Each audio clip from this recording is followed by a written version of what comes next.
채무자가 꼭 살고 있지 않을 확률이 또 많아요. 그죠? 이 부동산의 소유자가 직접 거주하고 있으면 이 사람을 내보내고, 이 사람이 그 채무의 당사자니까 이 사람이 책임지고 나가고 뭐 하겠지만, 여기에는 이 부동산을 사용하는 다른 사람이 있을 수 있어요. 그래서 부동산 이제 경매에서는 권리를, 소유권이라는 권리를 안전하게 가지고 올 수 있는 내용하고, 실무를 잘 제대로 인도받는 이런 내용하고 더불어서 이 부동산을 누구보다도 일반적인 거래보다도 저렴하게 매입하는 이런 이 세 가지 조건을 충족시키는데, 권리를 분석하는 내용은 우리가 뭐 부동산 등기부등본을 통해서 기본적인 내용 분석하고요. 실무를 분석하는 내용은 이제 법원이 제시하는 내용하고, 특히 요 부동산에 누가 뭐 전입신고를 두고 있는지, 누가 사업자 등록을 하고 있는지 이런 내용을 해가지고 실물에 사용하는 사람에 대한 분석이 필요하고요. 그리고 이렇게 분석된 내용을 가지고 상대적으로 저렴한 가격에 입찰할 수 있는 이런 방법으로 진행되는데, 법원의 외곽 절차는 이렇게 이 세 가지 조건을 잘 충족시키면서 가지고 오는 거라고 하면, 법원이 이제 경매가 접수가 되면, 경매 접수는 채권자가 하죠. 그죠? 채무자의 부동산을 가지고 채권자가 하는데, 법원의 부동산 경매 그 절차는 대개 보면 한 3단계 정도로 나눠요. 경매를 신청한 채권자가 접수가 들어오면 그 부동산을 법원이 압류를 합니다. 여기다 이제 경매 개시 결정 등기를 하죠. 그리고 그 경매 개시 결정 등기 이후에 있는 내용에 대해서는 매각을 그 권리가 없어요. 그죠? 그리고 압류하고 그 다음에 이제 이 부동산을 가지고 매각을 통해서 현금으로 만들어요. 현금으로 만들고 그 다음에 배당을 통해서 이 경매를 신청한 사람이나 아니면 그런 사람들한테, 채권자들한테 배당을 해주는, 이렇게 현금화 배당, 압류 현금화 배당, 이 3단계로 진행이 되는데, 요까지는 사실 법원이 하는 일이에요. 우리가 이제 3단계로 진행이 된다 그러면 법원이 하는 일, 우리는 법원이 하는 일에 입찰하는, 여기에 있는 채권자나 뭐 채무자나 아니면 이해관계인이라 그러면 요 법원이 하는 일까지만 중요해요. 근데 우리는 이 부동산을 입찰해야 되는 입찰자라 그러면 요 다음에 배당의 이후에 부동산을 인도받는 부분, 그죠? 부동산 인도받는 부분, 요 부분이 더 중요합니다. 요때까지는 내가 혼자 권리 분석 열심히 해서 시세조사 잘 해가지고 낙찰 받고 대금 납부하면 그들이 나눠 갖는 건 우리가 별 상관이 없어요. 근데 우리가 중개업을 운영하면 요 배당받는 부분에 대한 의문이 되게 많아요. 특히 임차인이, 내가 임차 보증금을 다 받아갈 수 있을까요? 이거에 대해 의문이 시작되거든요.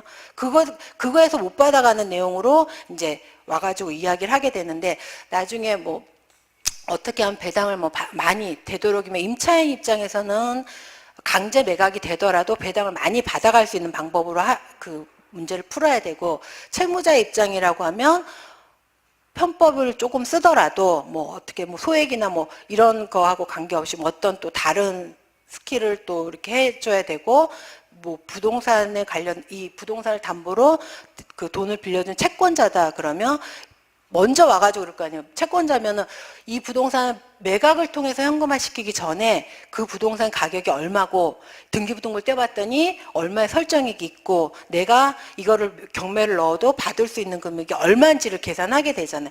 그런 부분에서 이런 거에 대한 이제 충분한 조언을 우리가 할 수 있을 정도, 충분히는 안 되더라도 뭐 경매를 신청해도 소용이 없겠네요. 뭐 임차인이라 그러면 이 부분에 대해서는 뭐 소액으로 임차 최우선 변제를 받을 수 있겠네요. 아니면 순위로 배당을 받을 수 있겠네요. 뭐 이런 식의 설명을 할 수 있어야 되고, 요까지가 이제 우리가 그런 내용이고, 요 다음에 이제 인도받는 요 내용. 그래서 우리 경매에 대해서 약간 선입견이 있는 분들이 많아요.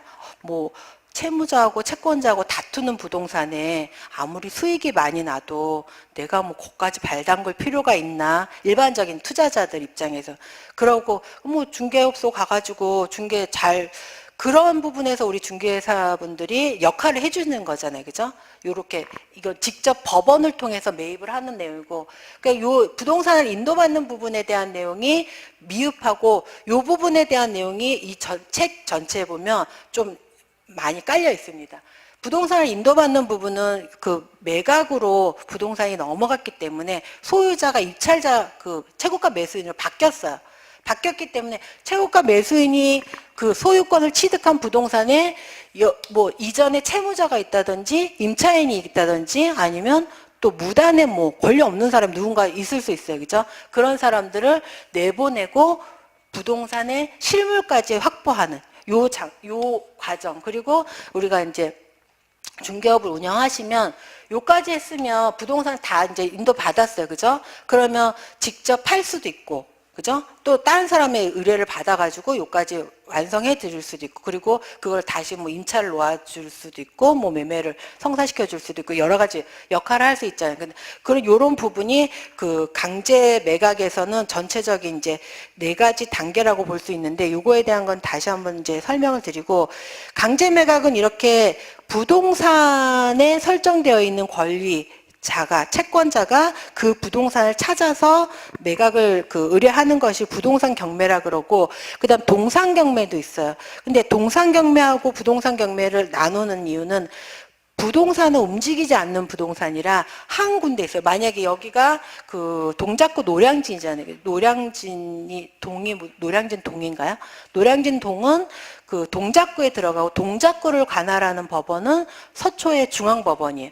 서울에는 법원이 5개가 있어서 그 중앙법원 있고 동서남북으로 이렇게 나누어가지고 이쪽 동쪽으로 동부법원 있고요. 북쪽으로 북부법원 있고 이쪽 서부 남부법원 이렇게 있는데, 요 중앙법원에서는 뭐 강남, 서초, 동작, 중구 뭐 이런 정도까지 관할을 하고요.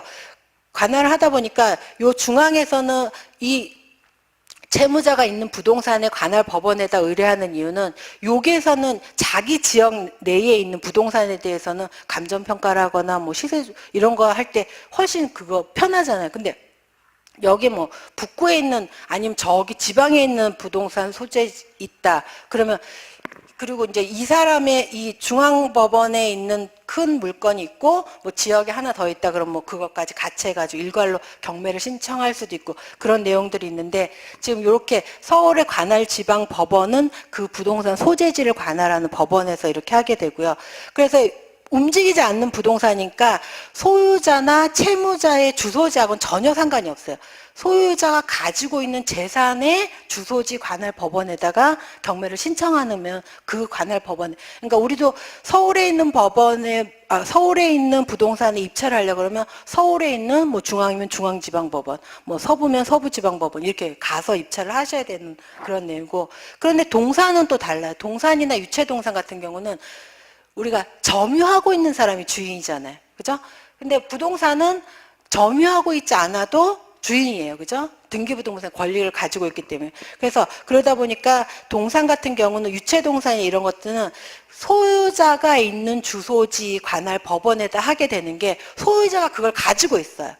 그죠? 동산, 뭐, 자동차는 이제 가지고 와서 하는 경우고, 뭐, 가정집에, 우리 동산 그 집행에서 그 가정집에 우리가 이런 그 집을 하나 받았어요. 뭐 아파트, 뭐 다세대 빌라가 있는데 뭐 201호를 받았다. 그럼 요 안에 다른 이제 집기가 있다. 그러면 요 집기도 뭐 그 채권자가 있으면 그 집기에 대한 경매를 신청하거든요. 그럴 땐 요 소유자가 있는 집에 그 소유자가 점유하고 있으니까 그런 내용을 해가지고, 주소지 관할 법원이라는 건 부동산 경매에서는 소유자의 부동산이 소지한 관할 법원에다 가는 거고, 동산 경매에서는 소유자가 직접 점유하고 있는 그 부동산, 그 재산에 대해서 그 경매를 진행한다고 보시면 됩니다. 그 유채동산도, 그리고 이제 뭐 여기서 보시면 동산이냐 부동산이냐, 뭐 그 공경매냐 사경매냐 강제경매냐 임의경매 이런 것들이 꼭 상대적인 개념은 아니지만 비교해서 볼 수 있다면 공경매 사경매도 있어요. 사경매는 뭐 우리 알고 있는 농수산물 시장이나 이런 거에 있는 농산물 시장이나 이런 것들에서 막 그 호가 경매하는 그런 것들을 사경매라고 그러고요.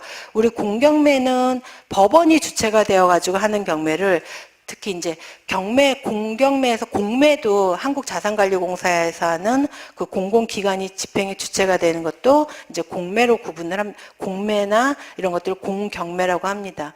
그리고 이제 강제경매, 이런 경매에 있어서 강제경매냐 임의경매